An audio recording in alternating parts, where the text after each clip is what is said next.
मुझे ऐसा लगता है कि बाबा साहब ने तभी कहा था कि संविधान कितना भी अच्छा हो, लेकिन संविधान चलाने वाले लोग अच्छे नहीं है तो संविधान का असर नहीं होगा। संविधान कोई काम नहीं करेगा। आज की स्थिति में संविधान को चलाने वाले लोग अच्छे नहीं हैं। पार्टी में आज रिपब्लिकन आंदोलन के वरिष्ठ नेता, वरिष्ठ समाज सेवी नागपुर शहर के माननीय भूपेश तुलकर जी साहब ने आज Republican party of India Ambedkar में प्रवेश किया है।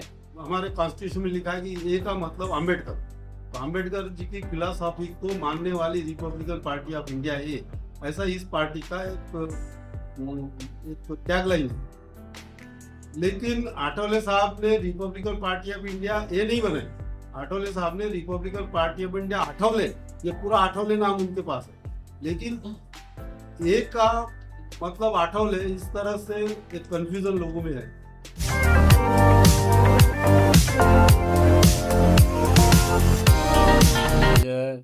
रिपब्लिकन आंदोलन के वरिष्ठ नेता, वरिष्ठ समाज सेवी नागपुर शहर के माननीय भूपेश तुलकर जी साहब ने आज Republican party of India Ambedkar में प्रवेश किया है और आज उनके प्रवेश में उनका सभी कार्यकर्ताओं के पार्टी की तरफ से उनका मैं स्वागत करता हूँ।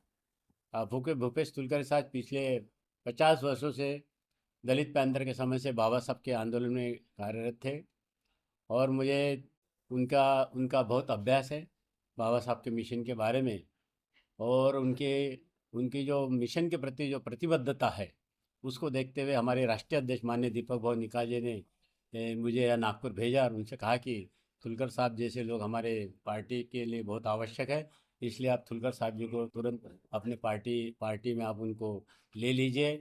उनने मुझसे ये भी कहा कि उनको वरिष्ठता की ध्यान में रखते हुए हमने जो बड़ा पद है पार्टी का, हमारा राष्ट्रीय कार्याध्यक्ष पद, वो राष्ट्रीय कार्याध्यक्ष पद हम लोगों ने उनको उनकी वरिष्ठता और उनको अनुभव देखते हुए किया है।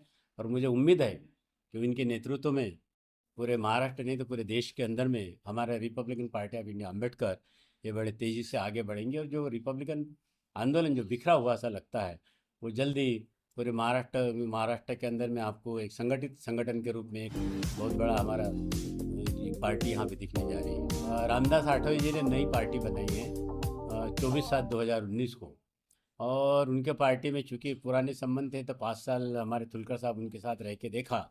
जब उनने देखा कि जो 5 साल भारतीय जनता पार्टी के साथ समझौते के बाद में जब विचारधारा छोड़ के अगर हमारे नेता अपना काम करने लग गए और उनके साथ रहते हुए समाज के अंदर में भारतीय जनता पार्टी ने, जैसे सांसदों ने नारा दिया था कि अगर 400 पार अगर हमारे सांसद आते हैं तो हम भारतीय संविधान बदल देंगे, ऐसे भारतीय जनता पार्टी के 10 सांसदों ने पूरे देश में कहा था।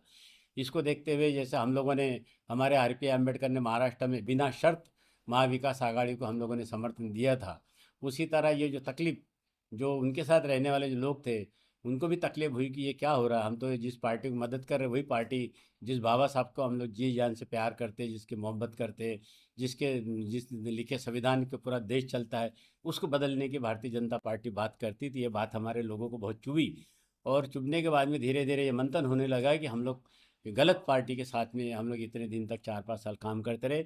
हमें तुरंत हमारी विचारधारा को बचाने के लिए हमको अपनी पुरानी जो हमारी पार्टी है जिसमें वो लोग सालों से काम करते रहे उसमें वापस जाने की उन्होंने इच्छा जाहिर की। तो इसका जो ध्यान में रखते हुए हम लोगों ने माननीय भूपेश तुलकर साहब को राष्ट्रीय कार्याध्यक्ष पद पर हम लोगों ने उनको नियुक्त की। रामदास जी आठवले जी ने 2018 के बाद में अचानक नई पार्टी बना, जिस पार्टी का आगाज हमको किसी को नहीं था, किसी को खबर नहीं थी, मुझे भी खबर नहीं थी। तो मैंने सोचा कि शायद मोहन जी पाटिल से मेरे अच्छे संबंध है, दोस्ती है, तो इसलिए शायद मुझे टाला होगा, लेकिन पार्टी के किसी को भी इसकी खबर नहीं। आठवले जी ने जब भारतीय जनता पार्टी से अपना समझौता किया और पूरे देश में इसके खिलाफ में उस वक्त वातावरण बना था 1918 के आसपास, कि लोगों कार्यकर्ताओं के बीच में और लोगों के बीच में ये बात आई की थी कि भाई ये बहुत हो गया, 3-4 साल 5 साल हो रहे, अभी इनसे अपना नाता तोड़ो और आप इधर स्वतंत्र रूप से आओ या फिर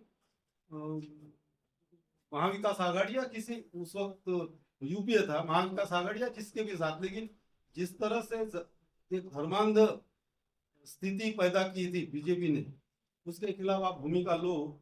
इसका पूरे देश में कार्यकर्ताओं ने और पदाधिकारियों ने भरकस विरोध किया था। और सिचुएशन उस वक्त ऐसी पैदा, आठवले साहब ने सहज या अचानक पार्टी नहीं बनाई। उनको ये पता चला था कि देश भर में मेरी भूमिका जो है बीजेपी के साथ जाने की, उसमें कार्यकर्ताओं में विरोध हो रहा है। लेकिन चूंकि वो बहुत बड़े नेता थे, पैंथर का बैकग्राउंड था, आक्रामक और अच्छे नेता है, सबसे बातचीत करते हैं, सबके लिए फोन लगाते हैं, तो लोग वो हिम्मत नहीं कर रहे थे। लेकिन अंदर से अंदर सारे लोग इस युति के खिलाफ 1918 से ही 2018 से ही वो पार्टी के कार्यकर्ता थे। और इस सिचुएशन को भांपते हुए फिर आठवले साहब ने अपनी नई पार्टी बनाई। उनको मालूम था कि अभी आने वाले समय में इस पार्टी के तहत हम बीजेपी के साथ समझौता नहीं कर सकते। तो यही कारण मुझे जो मैं उनके नजदीक हूँ, तो मुझे मालूम है कि लोगों में जो अनरेस्ट था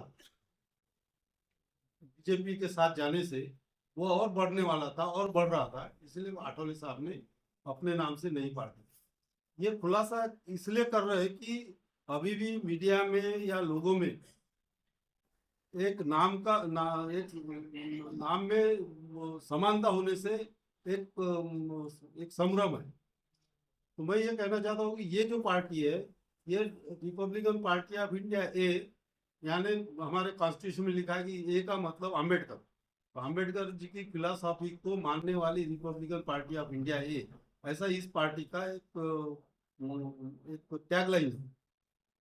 लेकिन आठवले साहब ने रिपब्लिकन पार्टी ऑफ इंडिया ये नहीं बनाई, आठवले साहब ने Republican party of India Athawale, ये पूरा आठवले नाम उनके पास है। लेकिन एक का मतलब आठवले, इस तरह से एक कंफ्यूजन लोगों में है।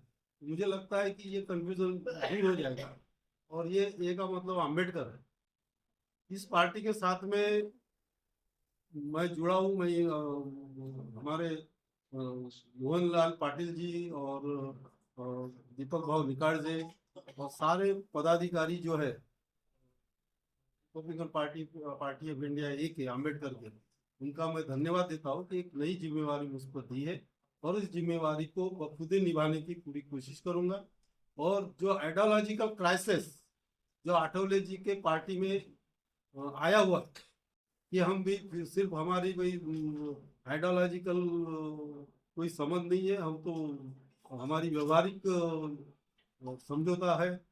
तो ये आइडियोलॉजिकल क्राइसिस को दूर करने के लिए हम आइडियोलॉजी को लेके और जनता के सवाल जो है, जो मूलभूत सवाल है, विशेष रूप से संविधान बदलने वाली बात हो या लोकतंत्र पे हमला होने वाली बात हो या शेत मजदूर जो लोग हैं उनके सवालों की है, दलित, अल्पसंख्यक, ओबीसी और आदिवासी के सवाल है, ये सारी बातों पर हम लोग अपना रुख अपनाएंगे।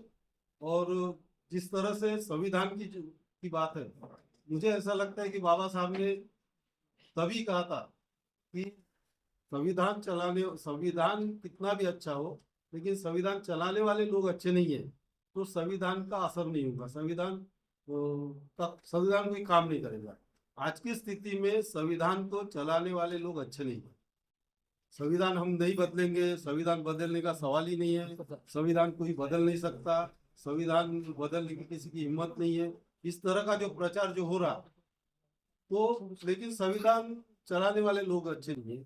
जिस तरह से एक धर्मवादी या धर्मांध रूप में जो शासन के स्तर पर या सरकार के स्तर पर कार्यक्रम चलाए जाते हैं, उसका मतलब ये संविधान के खिलाफ है। धर्मनिरपेक्षता की जो बात है उसको उसके खिलाफ में काम होता है तो संविधान के खिलाफ है। हर आदमी को अपना धर्म अपनाने की सहूलत है, लेकिन सत्ता का, शासन का, सरकार का कोई धर्म नहीं होता, वो तो निधर्मी होना चाहिए। लेकिन पूरे धार्मिक कार्यक्रम शासकीय स्तर पे चलाए जाए तो इसका मतलब ही संविधान चलाने वाले लोग अच्छे नहीं है और इसीलिए संविधान को बचाने का या संविधान को संभालने का होता है। तुम्ही पक्ष सोडला तर तुम्हाला काही भेटलं नाही म्हणून सोडून नाही, राहिले. नाही. माझा प्रश्न तोच नाही, आहे नाही. की त्यांनी जे म्हटलं की आमची जी व्यवहारी युती होती पण तो व्यवहारी येत नाही तर नाही, त्यांनी आपली वैचारिक भूमिका सोडली का? मुझे कुछ मिलने की उसका सवाल नहीं है। जनता को, लोगों को कुछ भी मिला नहीं है ना।